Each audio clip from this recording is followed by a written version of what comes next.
All right, guys, Brian with VetteSource here on a beautiful Saturday,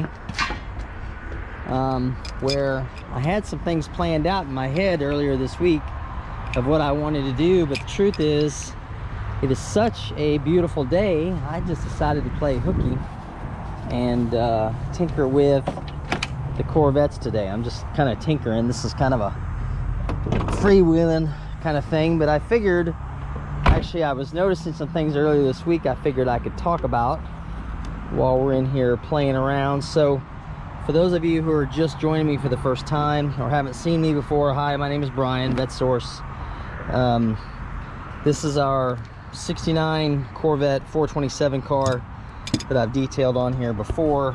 You may have seen, or like I said, if you're joining me the first time, you haven't seen. And today what I'm gonna kind of tinker with while I'm talking is I need to get these spark plug wires set in here correctly. I just kind of threw these on here. This car has been in hibernation storage for the last 15-20 years. I haven't really messed with it much, but now that I've got a little more spare time on my hands, I'm gonna kind of make sure I don't have the sunlight in everybody's face here while I do this. So I'm kind of getting my camera angle correct here. But anyway, so yeah, I figured I'd take this opportunity today. I was kind of noticing some chatter the last couple weeks, you know, about Corvettes in general, specifically more on Facebook is where I see it than anywhere.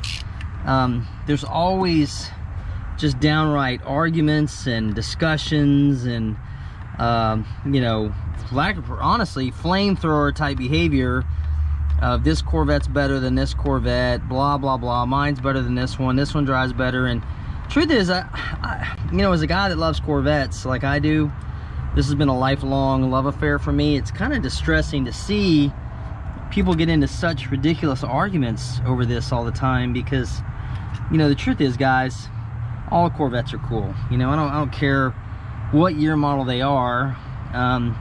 They're just fun, you know. And you know, if you're a casual observer and you're not familiar with Corvettes are now reaching we're at what, 68 years of just about continuous production. Only 1 year was not produced. That was 83, and that was simply because of a delay in production and some EPA crash standards that were going into effect that made them decide to go ahead and put them together. So, you know, if you look at all the 8 generations of Corvettes we have, C1s from 53 to 62, which in my mind, those are more like 2 generations, but they only call them 1, even though the body style of 53 to 55s is different.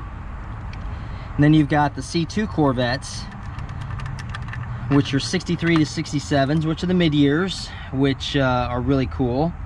Then you've got one of your longest running generations, your C3s from 68 to 1982, which this one here is a 69, so this is a C3. And oh, wrong one, didn't want to do that one. And then you've got the C4s, which is also another long running generation from 84 to 96, which produced over 500,000 Corvettes. A lot of people don't know that. C4s were so popular that they made over 500,000 of them. And during that time of C4 production, that's when the 1,000th Corvette rolled off the assembly line. I think in 1992. That was one of the cars that got damaged in the sinkhole collapse at the museum many years ago, a few years back. But anyway, so you know, I see and then after C4s you've got C5s from 97 to 04, and then C6s, which is 05 to 13, C7s from 13 to 19, and of course we got the C8, 20 and up. And you know, the thing that I see that kind of boggles my mind sometimes, oh, these were right, Brian, you didn't have to do that, is everybody, not everybody, but a lot of guys want to argue, and gals, I don't know if the female Corvette owners do it as bad, but people argue about what generation is better than the other generation. Now, with so many years of constant production, we're really lucky, fortunate, blessed as Corvette junkies to have this many cars to choose from. I mean, unless you're just somebody with more space and money than sense, you could have a full quiver of a warehouse, several warehouses full of Corvettes with as many choices that they've given us. But you know, when you want to get selective, which one's the best one? You know, I mean, a lot of guys are like, oh yeah, C8, C7, C7, C8s, they're just so much better cars than the other. And I kind of chuckle because being that I work on the salvage end of the business with Corvettes, and you know, I've done everything: restored, repaired, sold, fixed, dismantled for parts. I can tell you guys, and I used to tell my customers this when they come in and buy them brand new, is that what you need to understand is that Corvettes are not perfect. They're far from perfect, as a matter of fact. They're a beautiful American sports car that was kind of done as a way to compete in the early 50s, so that America had its own sports car. And luckily for us, we had some engineers that decided they wanted to take on the challenge of this, you know. So, you know, you look at the Corvettes over the years, and 53 through 50 or 62s, they're beautiful cars. They're stunning to look at, and they really, really look beautiful.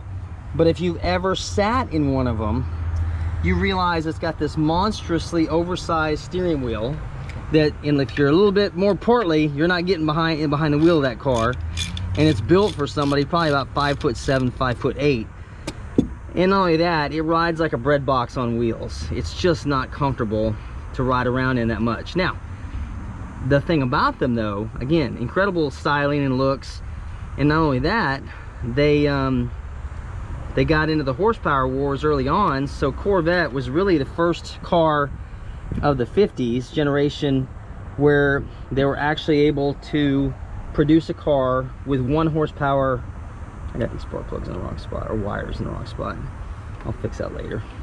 1 horsepower per cubic inch in the 57s. You had 283 cubic inches with 283 horsepower, and they just went up from there. So the C1s are great, but they have a lot of limitations, right? The C2s, incredible styling, right? The 63, people go crazy over. The split window, the 1-year design exercise that actually went away because they realized this looks great on paper, but in actuality it hinders everybody's rear visibility, so we're going to get rid of it. And then finish it up with the absolutely incredible, fabulous 67s, especially the ones with the 427s. And there you've got, of course, cars. You've got Corvette fans, aficionados, and people laugh when I tell them about this, but it's the truth. There are people that honestly will tell you with a straight face they don't believe Chevrolet made a Corvette after 1967. You'll hear it a lot, and I see where they're coming from, because I'm fortunate enough to have a 67 and a 69 and a C4, so I have 3 generations of Corvettes. And I can tell you that among all the Corvettes, every time I have somebody here and looks at them, the 67 is the one they're drawn to every single time. It doesn't matter how nice the other ones are, the 67 gets a lion's share of looks. And of course, all things being considered equal, 67 still maintain a higher value over any other generation of Corvette or any other year model, simply because of how much people love them. And of course, that Stinger hood, you've probably seen that on my avatar for the channel. That is the coolest hood I think any car manufacturer ever came out with. So you got the C2s, and they're good, but they also had the problem of no disc brakes in the first few years. They had drum brakes on them, and they have certain issues that make them not quite as drivable, but they're good cars. Then you got the C3s that came out. The C3s began to become more complex, and with that became added maintenance and things that had to be taken care of. So you had that to consider. Now these early C3s though are still not that complicated. Like you can see, I just did this in 5 minutes while I was talking. But they're very brutish cars, right? They're not meant for day-to-day excursions to the grocery store and stuff like this, especially this car. Now there's a special subset of these Corvettes, these big blocks, that hold a valuation totally askew from every other Corvette generation just because it has this motor in it. And you know, a lot of guys will go, I don't like the big blocks. Some guys do. Truth is, for me, big block Corvettes from 66 to 69 are probably my favorites out of all of them. And I've been exposed and been around all of them my life. These are the ones I prefer, just personally. But these are not daily drivers. These are like sitting in a pizza oven trying to drive it during the summertime. They're loud, they're raucous. The side pipes, like this one has side exhaust. It'll burn the skin, melt the skin right off your legs if you're coming out of it and you don't do it the right way. You smell like gas and fuel when you get out of them, but you know, it is what it is. It's a monster. And of course, this, to me, this is the car I grew up around. I was a child of the 70s, and these cars were still kind of roaming the streets like great white sharks looking for prey, you know. And the sound of a big block at wide open throttle is something you can't duplicate. And probably next video I'll fire this thing back up again so you guys can hear what it sounds like. But anyway, so after the C3s, the C4s came out, and they were incredible. They were such a new revolution of Corvette that it was an amazing leap forward. You know, a unibody construction. You didn't have a fiberglass body on top of a frame. Instead, you had fiberglass body panels bolted to a unibody construction.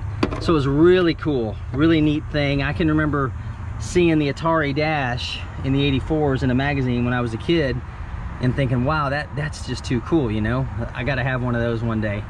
So the 84s came out, and the 84s, the C4s are really the first generation of Corvettes that, you know, you can still work on them. They've got electronics in them. You know, the early ones have like a Commodore 64 type processing speed with them, but they're still workable, and there's still a car that even 35 years old, if you wanted to just jump in that and go drive it as a daily driver, it'd be no problem. You could do it.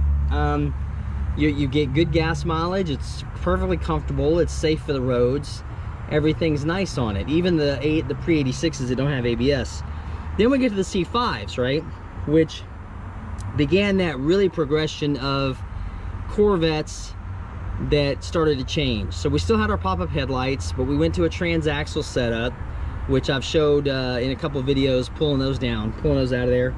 And still unibody construction, but what they did was the material science became just a little more cheap on those. So, you know, guys in the business, we kind of jokingly referred to C5s as, you know, a mobile home body on a steel foundation, because it's a great car, it's a very capable car, it's very fast, looks really good, but it's not as durable as the older cars. Like this car here is 51 years old. In fact, in February it'll be 52 years old. So you can see, and this car has been dormant for over 15 years, and it's suffered a little bit as far as cleanliness. You know, it's a little dusty and dirty, but the truth is it's a very sturdy car still. The new cars are much safer, but they got to the point where they're much more disposable. And the electronics on the C5s are becoming problematic, just to be honest. You know, the electronic brake control modules, it's not a matter of if yours goes out, it's when it's going to go out. The wiring harnesses are of a thinner gauge wire versus the older cars. The modules, it has multiplex module systems in it where they talk back and forth to each other.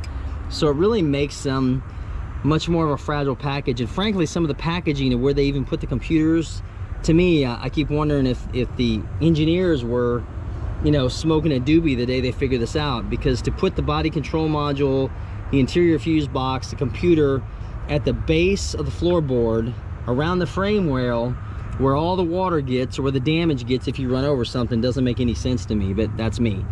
You know, so then you move on to C7s, which, you know, for me, still, again, I'm a Corvette lover. C7s just didn't really ever strike my fancy. I have to admit, the body just didn't look right for some reason. I didn't like the gaping fish mouth, catfish opening in the front. I do like the cars. I like the drive. I think they drive really phenomenally, but I'm a little concerned about the way they put the frame together on the C7s. They're aluminum, and I'm not real convinced that the frame is actually safer than other Corvettes, only because I've seen a lot of them totaled at high-speed wrecks, and they're quite dangerous. But again, in certain color combinations and certain configurations, I think they look really good. C8s, I haven't been around enough of them to develop a strong opinion one way or the other yet.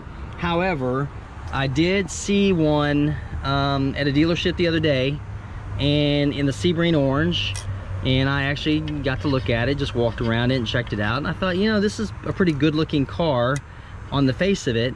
But again, I don't know enough about it, and I know enough about first year Corvettes that sometimes you just want to avoid them for the first year, because they're still working out the bugs, because like I said, they're not perfect. So, you know, all in all, guys, what I'm trying to say is that while I appreciate people having an interest in the car they have at that particular time, you know, of course, ego always rears its ugly head into it. Sometimes it distresses me to hear people talk about my Corvette's better than the other, because truth is, not one of them's better than one of the other one. It just has different features, what you like, what you don't like, and how you like to drive it. And I tell you what, my wife doesn't even drive these cars, these older, my big blocks, because they're just not for everybody, right? And I know that even a lot of the guys maybe watching me don't care about these big blocks, right, like I do. But this is, in my opinion, sorry for the aircraft guy, I'm under the flight path here at Hobby Airport. These are the quintessential Corvettes of the ages, you know. And if you look at valuations over the years, you know, these are the ones that steadily outperform most of the other cars. So just an interesting discussion topic for Saturday. I actually got this done a lot quicker than I thought I was, so I'm not going to ramble on too much longer. But let me know what you guys think. What year is your favorite Corvette, you know? And a lot of times too, our favorite Corvette can be traced back to a time period in our life. Like myself, like I said, I grew up literally with these cars still, these big blocks specifically, still roaming the streets. And to me, it was the coolest thing I could ever have seen, right, from that era. It's all about the sound, right? Because these aren't as fast as the newer cars now. But again, the old gearhead expression, it's all about the cubic inches. So for me, this is the period. Big block Corvettes, 427s. I like 454s, but 427s are it. What do you like? What do you like, and what's the reason why? Is there a memory associated with it? Or let me know what you guys think, man. You know, like I said, I'm just rambling on for Saturday, so I'm gonna get back to it and do some more stuff on this car off camera. So next time I can go ahead and let you guys hear what a big block Corvette sounds like, even at idle or wide open throttle, if I can get it down the street. We'll see how much it wants to cooperate. So thanks guys for hanging with me, and I'll check back with you next week. See you then.